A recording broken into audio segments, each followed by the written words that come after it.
네, 안녕하십니까. 다음 세션 바로 시작을 하도록 하겠습니다. 일단 제 세션 같은 경우에는 좀 특징이 저희가 일부러 발표 자료를 준비를 안 했고요. 저희가 준비한 비우기 산출물들을 하나씩 훑어드리면서 설명을 해야 조금 더 이제 좀 연결적으로 잘 될 수 있을 것 같아서 일단 이렇게 준비를 해봤는데, 그래서 이제 저희가 아까 홍보했을 때 BOB 산출물이나 PPT 같은 게 어떻게 생겼는지 좀 궁금하신 분들은 참고를 하시면 좀 도움이 될 수 있을 것 같아요. 이렇게 말을 하기도 했죠.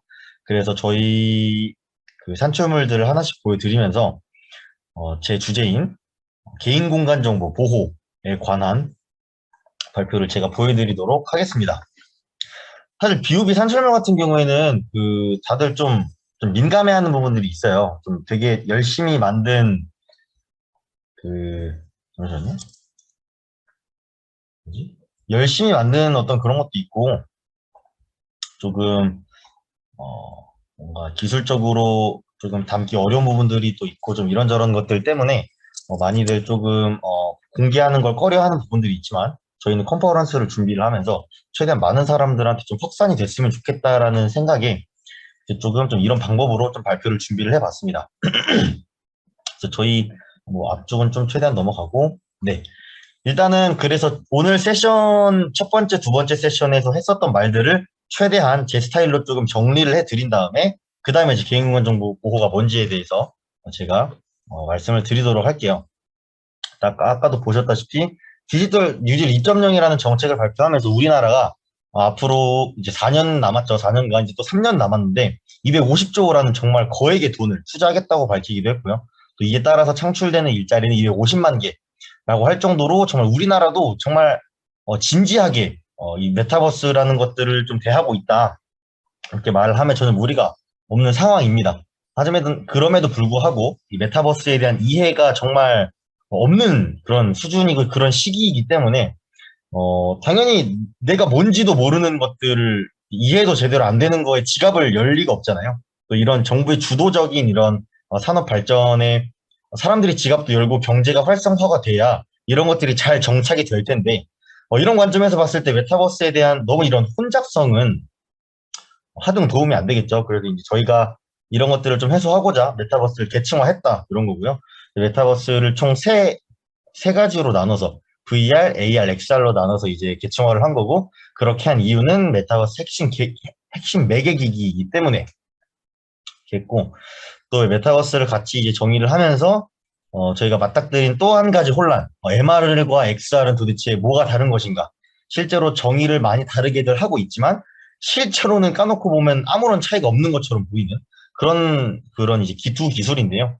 이런 것들도 저희가 최대한 한번 정의를 해본 게 첫 번째가 MR은 VR과 AR이 단순히 그냥 혼합된 기술이다. 그 두 가지가 뭐 하나의 매개기기를 통해서 두 가지가 다 발현되거나 뭔가 이렇게 될 수 있으면 기능이 이렇게 합쳐져 있으면 그것이 MR이다. 이렇게 저희가 이야기를 하고 있는 거고요. 두 번째로 XR은 익스텐디드 리얼리티라고 해서 뭔가 좀 더 확장됐다. 좀 이런 의미잖아요, 익스텐드가. 그래서 뭔가 시청각 이상, 그 시청각은 VR과 AR에서 충족이 되죠. 시청각 이상의 감각적 경험을 추가적으로 우리가 뭔가 느낄 수 있다 하면 거기서부터 우리가 XR이라고 부르는 게 어떨까라고 좀 재정의를 좀 해봤습니다.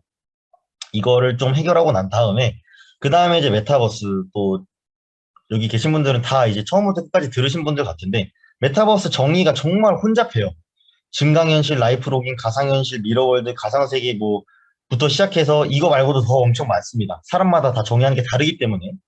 그래서 이런 것들을 조금 저희가 최대한 하나의 통일된 정의를 내려보려고 연구를 조금 해보다 보니까 좀 아래와 같이 조금 깔끔하게 정리를 할 수 있겠더라고요. 그래서 AR, VR, MR, XR 등의 매개 기기를 사용을 해서 참여할 수 있는 몰입 강화 인터넷. 그래서 많은 사람들이 좀 저희 멘토님들이나 저희 프로젝트를 조금 아시는 분들은 좀 이렇게 질문을 하세요.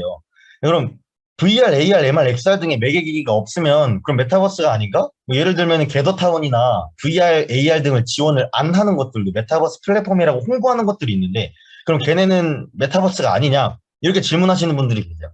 근데 저희는 그래서 여기 등의라고 적었거든요. 등의라고 하면 사실 조금 메인적인 것들 앞에 이렇게 적었고 등의라고 하면 살짝 조금 사소한 조금 그렇다고 해서 저기서 끝나는 것은 아닌 좀 이런 좀 느낌을 좀 주잖아요. 저런 문체 자체가.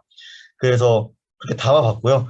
사실상 그러니까 저희가 쓴 논문에서는 그러니까 이 계층도나 이 정의가 저희가 쓴 논문 바탕으로 했다고 말씀드렸죠. 그래서 그 논문에서 저희가 주장하는 건 게더타운이나 네, 그런 어떤 정말 단순하게 그냥 몰입을 강화시켜주는 그런 것들은 메타버스와는 좀 별개로 봐야 된다. 예를 들면 게더타운은 그냥 단지 그냥 좀 몰입이 강화된 회의 플랫폼일 뿐이지 그거를 메타버스라고 부르는 순간 정말 메타버스의 그 경계선들이 굉장히 좀 어그러진 부분들이 있어서 그런 것들은 조금 뭔가 완전한 형태의 메타버스라기보다는 좀 부분적 형태의 메타버스다. 좀 이런 식으로 저희가 좀 주장을 하고 있습니다.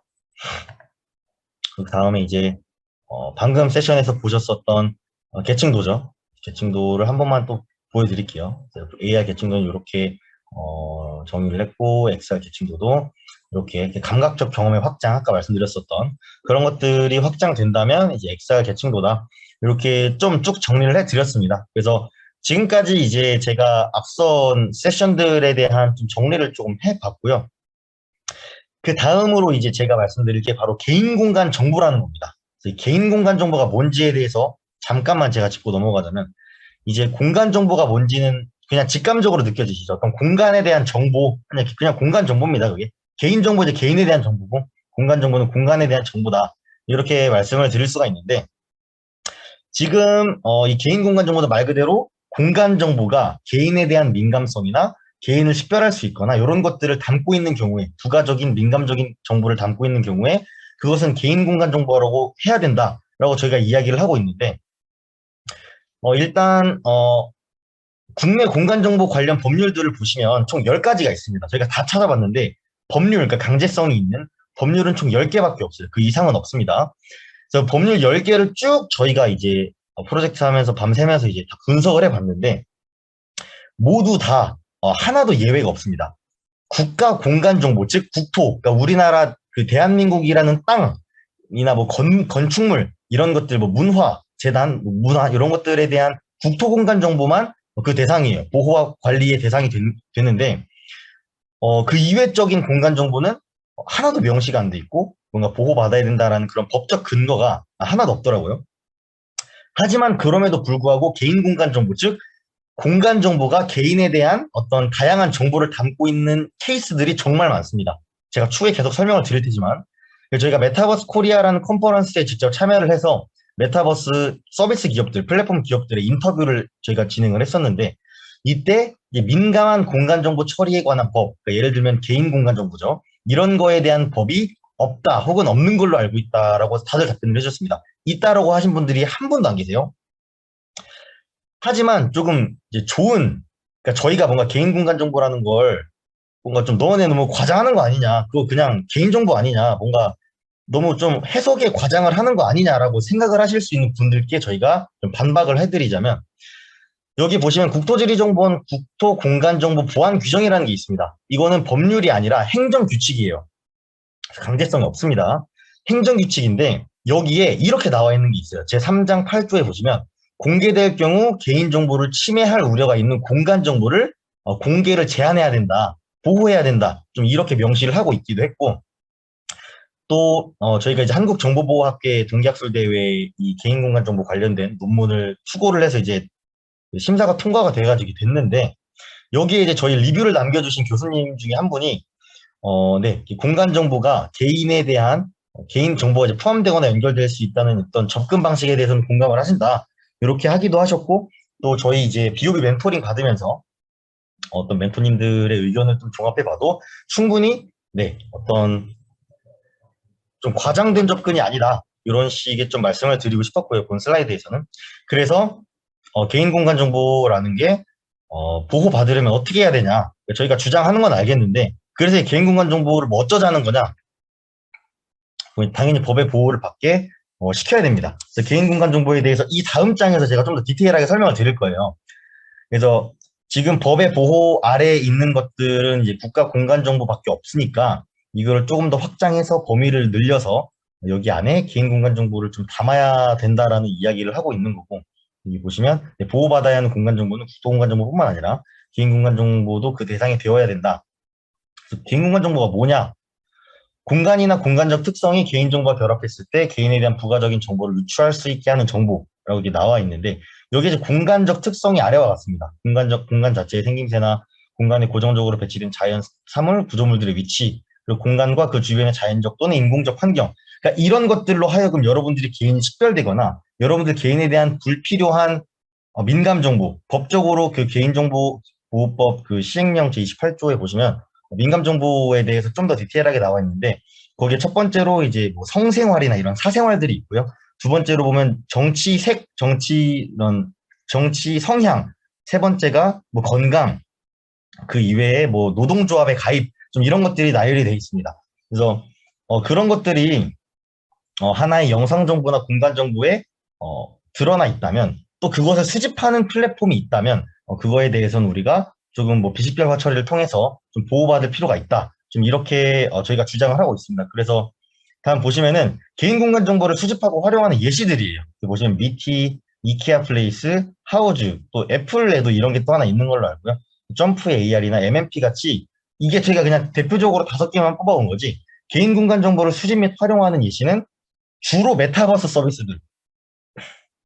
왜냐하면 메타버스는 몰입감을 강화하기 위해서 그 공간, 3D 그 자체를 구현해내는 그런 경우들이 되게 많기 때문에 주로 메타버스 서비스들에서 개인 공간 정보를 수집하고 활용하는 예시들이 되게 많아요.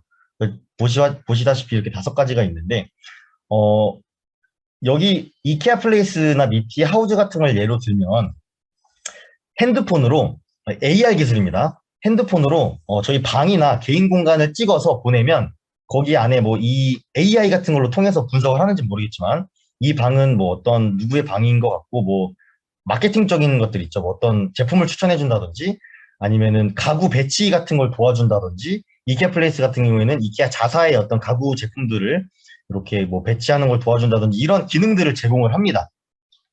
근데 문제는 이 서비스들에 가입을 할 때 그 동의서 같은 걸 보면은 개인정보라고만 이야기가 되어 있지, 실제로 그 영상에서 어떤 정보까지 얘네들이 가져가는지에 대해서는 어떤 명시가 전혀 안 돼 있습니다. 그러니까 예를 들면 이케아 플레이스 같은 경우에는 가입 시에 어떤 개인정보를 수집하고 이런 것들을 우리가 활용도 할 것이다라는 동의는 분명히 받게 돼 있습니다. 근데 이케아 플레이스 같은 경우에는 이제 가구의 배치, 또 자사 제품의 추천, 광고 이런 것들을 기능으로 담은 이제 앱인데, 사실 그 가구 배치 같은 경우에는 그냥 내 방의 공간이 어떻게 생겼는지, 구조물들이 뭐가 있는지 정도만 파악하면 되기 때문에 내 책상 위에 뭐가 있는지나 내 방의 어떤 뭐 데코레이션 같은 어떤 그런 디자인들이 어떻게 되어 있는지는 사실 그 서비스 제공 목적에 사실 필요가 없죠, 기술적으로. 그렇기 때문에 그러한 책상 위에 뭐 예를 들면 정치색을 알려줄 수 있는 거라든지 어떤 뭐 사생활적인 어떤 부분들이 있으면 그런 거에 대해서는 우리가 비식별화 처리를 통하든지 어떤 이런 기술적 관리적 보호 조치를 조금 해야 된다. 이렇게 좀 말씀을 드리고 있습니다. 좀 횡설수설하기는 하지만 개인 공간 정보라는 게, 네, 이렇게 공간 정보가 개인에 대한 어떤 민감성이나 어떤 부가 정보 같은 것들을 담고 있을 때, 가구 배치, 예를 들면 가구 배치를 할 때 사실 뭐 정말로 가구 배치를 할 수 있을 정도의 어떤 공간 정보만 분석을 하면 되잖아요. 딱 그 정도 이외에 것들은 조금, 개인 공간 정보다. 그것들이 바로, 공간 자체의 생김새나 공간에 고정적으로 배치된 사물 구조물들의 위치, 공간과 그 주변의 자연적 또는 인공적 환경에서 좀 드러나기 때문에 그런 것들에 대해서는 우리가 조금 더 중요성을 인식할 필요가 있다. 왜? 메타버스가 굉장히 진지하게 받아들여지고 있으니까. 좀 이런 말씀을 드리고 있고요.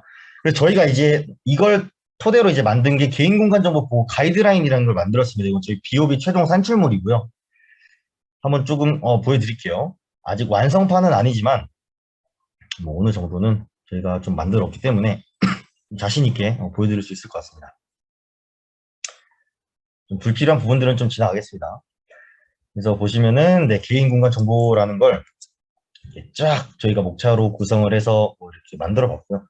그 다음에 이제 네, 이것들을 어떻게 보호해야 하는지에 대한 어떤 인사이트, 좀 거시적인 인사이트를 주기 위해서 저희가 개인공간 정보 보호 원칙이라는 걸 세워서 네, 좀 만들어 봤고요. 그 다음에 개인공간 정보 비식별화. 개인공간 정보 비식별화 같은 경우에는 기존 전통적인 개인정보는 사실 텍스트 파일이잖아요. 그것들이 데이터베이스 안에 이렇게 들어있는 거고. 그런 것들은 이제 단순히 뭐 총계 처리라든지 마스킹 처리라든지 뭐 여러 가지 전통적인 방법의 비식별화 처리를 통해서 이런 것들이 비식별화가 되겠지만 개인공간 정보 같은 경우에는 아까도 말씀드렸지만 영상 정보나 공간 정보 파일, 공간 정보 그 형학 확장자가 제일 많이 쓰는 게 SHP인가 SHF라는 그 확장자가 있거든요. 그런 거랑 또 포함해서 JPEG이나 뭐 AVI, MP4 같은 영상 정보들도 충분히 포함이 될 수 있는 거기 때문에 그러한 공간 정보 및 영상 정보의 비식별화는 당연히 텍스트 파일이랑은 방법이 달라야겠죠. 그래서 그 비식별화의 필요성, 차이점, 기존 비식별화와의 차이점에 대해서 이야기를 하고 있는 게 세 번째 파트, 그리고 이런 것들을 어떻게 조금 더 정확하고 자세하게 처리 단계로서 좀 분류해서 나눌 수 있는지.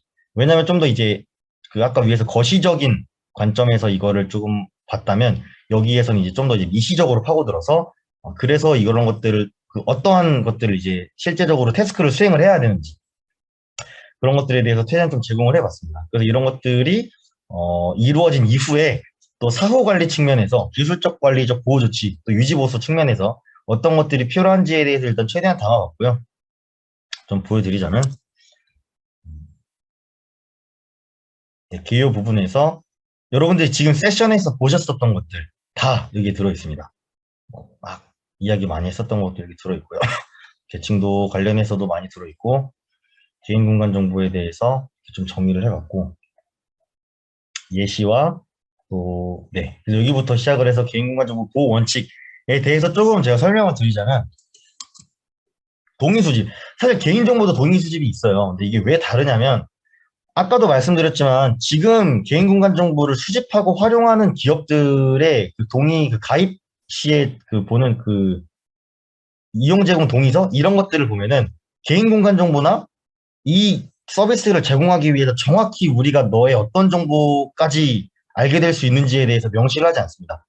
그렇기 때문에 개인정보로 퉁치지 말고 개인 공간 정보라는 어떤 이런 표현을 넣어서 굳이 그게 개인 공간 정보의 일 필요는 없지만 그 이 단어의 이 워딩일 필요는 없지만 우리가 이제 서비스를 제공함에 있어서 그 과정에서 뭐 너의 그 개인 공간에 대한 정보를 우리가 다 알게 될 수 있다. 좀 이런 것들이 충분히 필요하다.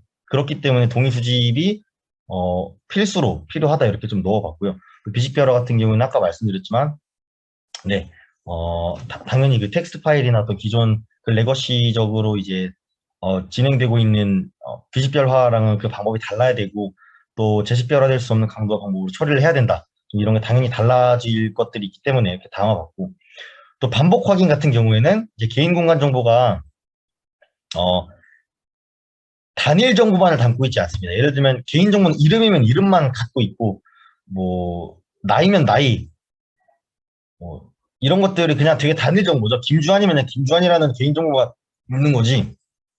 제가 여기서 뭔가 더 다른 파생되는 어떤 것들을 알아낼 수가 없잖아요. 딱 이 정보만 가지고. 근데 개인 공간 정보 같은 경우에는 영상이나 공간 정보 확장자로 이제 표현이 되기 때문에 하나의 사진 안에서 우리가 되게 많은 것들을 알아낼 수 있죠. 유추해낼 수 있고. 그렇기 때문에 단일 정보가 아니라 굉장히 복합적인 정보들을 담고 있기 때문에 과연 서비스 제공에 필요한 만큼만 서비스 제공에 필요한 만큼만 만큼 이외의 것들은 비식별화가 제대로 되어 있는지 이게 또 나중에는 사람이 할 수가 없잖아요. 결국에 AI의 손을 거치게 될 건데 AI가 또 실패할 수도 있고 오탐을 할 수도 있고 이런 것들이 있기 때문에 그런 것들에 있어서는 좀 반복적으로 확인을 해야 된다. 물론 기업 입장에서는 좀 번거롭겠죠. 하지만 이제 지금 이건 이제 가이드라인인 거기 때문에 일단 이렇게 좀 담아봤습니다. 그런 식으로 저희가 진행을 했고 또 보시면 이제 개인공간 정보 비식별화의 좋은 이해 뭐 나쁜 이건 사실 영상 정보로만 아직 미완이기 때문에 영상 정보로만 저희가 여기 담아봤습니다. 네 이게 잘못된 예입니다. 보시면은 오탐, 미비식별화, 부분 비식별화, 약한 강도 등으로 이제 이렇게 블러 처리라든지 이런 것들이 잘 안 되어 있죠. 이런 것들을 제가 조금 예시로 담아봤고요. 이렇게 해야 된다. 이게 만약에 이케아 플레이스 같은 경우에는 가구가 어디에 들어갈지만 알면 되잖아요. 가구 배치를 도와주는 앱이니까. 보면은 뭐 베란다 앞에 조금 뭐 공간이 있고 뭐 책상 위에 좀 공간이 있는 것 같고 여기에 뭔가 가구가 들어갈 수 있을 것 같다, 아닌 것 같다 정도만 알면 되지, 책장에 무슨 책이 있고, 뭐 책상 위에 뭐가 있고, 뭐 상장에 누구 이름이 있고, 사실 이거 전혀 필요 없잖아요. 그래서 이런 것들을 좀 예시로 담아봤고요. 또 지금 여러분들이 들어와 계시는 줌이나 구글 미트에 그 배경 변경하는 거 있잖아요. 뭐 블러 처리하는 것도 있고, 아니면은 뭐 배경을 뭐 다른 그 커스터마이징 해가지고 다른 배경으로 바꾼다든지 이런 것들이 있는데, 이런 것들도 개인 공간 정보를 가리기 위한 어떤 개인의 조치라고 볼 수가 있겠죠. 왜냐면은 뭐 사실 전혀 민감한 것도 없고 아무런 것도 없으면 사실 가릴 이유가 크게 없기 때문에, 내 방을 보여주고 싶지 않고 내 방에 어떤 뭐 생김새나 좀 뭐 더러운 내 방이 될 수도 있고, 뭐 그런 것들을 남들에게 보여주기 싫기 때문에 이게 배경 변경을 주로 하는 거잖아요. 물론 뭐 아무 이유 없이 하시는 분들 당연히 계시겠지만, 주로 이제 대부분 그런 거기 때문에 줌이나 어떤 이런 구글 미트에서도 충분히 개인 공간 정보의 예시를 찾아볼 수 있다, 이렇게 말씀을 조금 드리고 있습니다. 그래서 여기는 뭐 비식별화 처리 단계라서 굳이 지금 세션에서는 그렇게 크게 보여드릴 건 없는 것 같고, 네. 그래서 관리적 기술적 보호 조치로 들어가서 처리 단계별 침해 위험을 분석을 하고, 실질 입력 단계에서는 어떤 위험이 있는지, 저장 이용 단계에서는 어떤 위험이 있는지, 또 파기 단계에서는 어떤 위험이 있는지, 이런 것들이 이제 좀 그 개인정보 그 생명주기에 좀 관련돼 가지고 저희가 좀 커스터마이징을 해본 건데, 연구에서 이런 것들을 기반으로 해서 이제 좀 디테일하게 어떻게 해야 되는가 해서, 한 가지 저희가 좀 새로 만들어낸 게 뭐냐면, 저희가 새로 만들어낸 게 원래 최소 수집 원칙이라는 게 있어요. 최소 수집 원칙이라는 게 있는데, 저희는 여기서 최소 수집 원칙이라는 좀 특이한 걸 저희가 좀 주장을 합니다. 이게 뭐냐면, 최소 수집 원칙은 개보법, 그러니까 개인정보보호법에 어, 이미 지금 명시가 적시가 되어 있는 게, 이제 서비스 제공에 불필요한 개인정보는 수집하지 마라. 예를 들면 주민등록번호 이런 건 사실 뭐 서비스 제공의 필요가 대부분 없을 거기 때문에 이제 하지 말라는 거죠. 이게 여기에서 저희가 좀 착안을 한 게, 아까도 말씀드렸지만 개인 공간 정보는 단일 정보만 담고 있는 게 아니라 복합적인 정보를 다 한꺼번에 한 사진 안에 담고 있다고 말씀을 드렸죠. 그래서 그런 것들을 만약에 위탁하거나 다른데 제3자 제공을 할 때, 어, 나는 가구 배치를 하는 사람이고 내가 이거를 주려는 제3자는 뭔가 다른 사업을 하는 사람이기 때문에 내 서비스 목적과는 다르죠. 당연히 다르겠죠. 그렇기 때문에 이 사람한테 줄 때는 우리가 이 사람의 목적에 맞게 비식별화 처리를 해서 넘겨줘야 된다라는 걸 이제 이야기하고 있는 겁니다. 여기서 당연히 침해 시사점에 당연히 있을 수 있죠. 뭐 단순히 가구 배치만 할 수 있는, 해야 하는 앱인데도 불구하고 제3자에게 개인공간 정보를 위탁받거나 제공받는데 그 이외의 것들이 같이 딸려오면 당연히 그 정보 주체, 예를 들면 여러분, 나 같은 사람들은 다 기분이 나쁘겠죠. 그래서 그런 것들에 대해서 어, 제3자 제공과 위탁할 때 좀 참고를 했으면 좋겠다, 지금 이렇게 말을 하는 거고요. 그리고 이제 저희가 또 하는 말씀드리는 게, 서비스 이용자 통제 수단, 이용자 통제 수단이라는 걸 이제 저희가 이야기를 하고 있는데, 이게 또 뭐냐면 개인 공간 정보를 촬영해서 그냥 바로 가져갈 게 아니라, 여기에서 당신이 좀 블러 처리하거나 좀 이렇게 보여지고 싶지 않은 부분들은 당신이 직접 비식별화 처리를 하고 뭐 확인 버튼을 누르면 이제 그때 서버로 전송이 되는 거라든지, 좀 그런 거 얘기를 하고 있는 거거든요. 그래서 너무 처리하고 이걸 AI한테 다 맡겨버리면 AI를 구축하는데도 힘들 거고, 사실 기술적으로 좀 한계점들이 되게 많습니다. 그렇기 때문에 이걸 조금 완화하고 이런 것들을 최대한 조금 해결하기 위해서, 차라리 이용자들이 개인공간 정보를 제공할 때, 그러니까 정보 주체가 개인공간 정보를 서비스 제공자한테 줄 때, 이제 그 중간에 그 프로세스를 이렇게 좀 설계를 하면 이용자가 좀 직접 비식별화 처리를 할 수 있게, 어려운 거 아니잖아요. 뭐 블러 처리하는 붓 같은 거 그냥 하나 기능 넣어놓고 이렇게 막 이게 문지르면 이게 없어질 수 있게, 이렇게 하는 거 사실 기술적으로 어려운 건 아니잖아요. 그렇기 때문에 그런 것들을 해서 이제 하면 조금 더 이제 제공자 입장에서도 그렇고 수집하는 사람 입장에서도 그렇고 정보 주체 입장에서도 그렇고 조금 더 이제 기술적 관리적 보호 조치 측면에서 좀 더 간소화될 수 있지 않을까라는 생각에서 이용자 통제 수단이라는 걸 좀 넣어봤습니다. 그래서 여기까지 이렇게 해서 네 개인 공간 정보에 대해 저희 그 가이드라인을 좀 보여드렸는데요. 혹시 여기까지 질문 있으신 분 계신가요? 어떤 태클이든 다 환영합니다.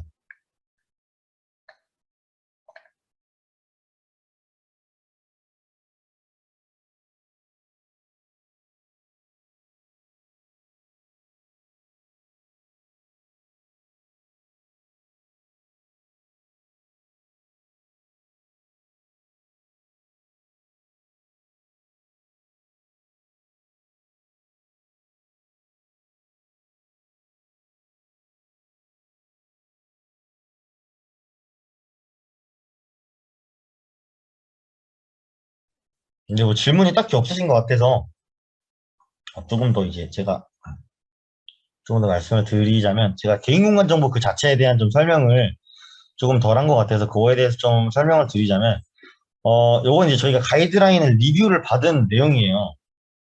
보면 개인공간 정보라는 게 진짜 뭔가 이렇게 보호해야 할 정도의 어떤 그런 것인지에 대해서 이제 저희도 처음에 의구심이 들었죠. 당연히. 그렇기 때문에 그거에 대해서 저희가 라운 화이트햇과 당연히 기본적으로 저희 멘토님들이 계셨겠죠. 저희 프로젝트 팀을 멘토링 해주시는 두 멘토분들도 계셨었고 그 중에 한 분은 ISMSP 되게 전문적으로 하시는 분일 정도로 충북대학교 교수님이시다가 지금 어떤 한 스타트업의 CISO, SISO를 하고 계시는 분일 만큼 개인정보에 대해서 개인 전문가이신데 그분들의 이제 리뷰 내용을 다 포함해서 라운 화이트햇 이거 좀 지워야겠네요. 좀 지우도록 하겠습니다. 네, 라운 화이트의 보안 컨설팅 팀이죠. 보안 컨설턴트의 어떤 역량 중에 하나가 또 이런 가이드라인을 또 만들거나 연구하거나 또 보는 거기 때문에 어, 해봤습니다. 근데 이제 좀 나쁘지 않다라는 조금 이런 이게 저희가 한 달 전 거라 지금은 단점들이 많이 보강이 됐습니다. 그래서 참고만 해주시고요. 그래서 조금 나쁘지 않다라는 일단 이런 그 피드백을 받았고 또 그 다음에 이제 저희 개인정보의 어떤 끝판왕 우리나라에서 사실 개보위랑 양대 산맥을 이루고 있는 게 이제 키사죠. 또 보안 공부를 많이 해보신 분들은 아시겠지만 키사 저희 개인정보 정책팀 연구원 두 분한테도 저희가 리뷰를 부탁드려서 받았는데 네 나름대로 나쁘지 않은 피드백을 받았습니다. 그래서 이런 것들을 좀 당연히 좀 단점으로 지적해 주신 분들도 굉장히 많았었는데 그런 것들도 네 조금 저희가 업데이트를 당연히 진행을 했고요. 그렇게 해서 가이드라인을 만들었고 개인 공간 정보가 좀 완성이 조금은 됐다. 그래서 저희가 지금은 이것들을 최대한 또 업데이트해서 최종 발표 때 담으려고 준비를 하고 있고 네 준비를 하고 있고 잠시만요.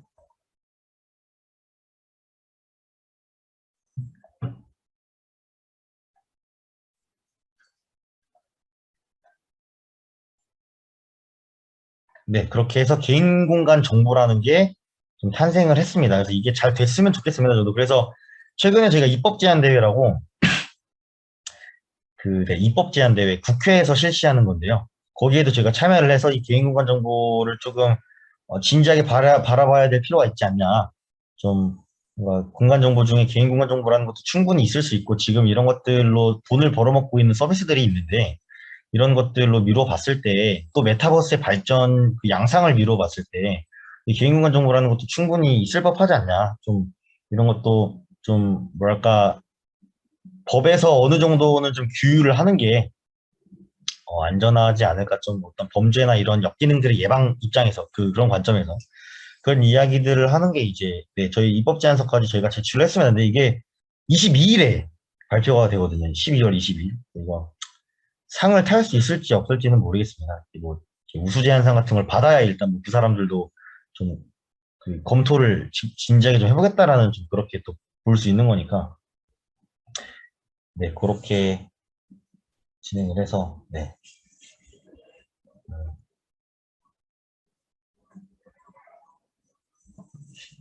네, 그래서 제 발표는 여기까지 제가 진행을 할 수 있을 것 같고,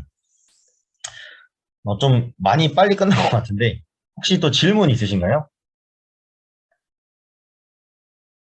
메타버스나 개인 공간 정보나 어떤 메타버스상의 개인 공간 정보나 어떤 것이든지 저희 발표 이번 컨퍼런스 주제 관련해서 뭐 질문 있으시면은 해주시면 제가 최대한 답변을 해드리도록 하겠습니다.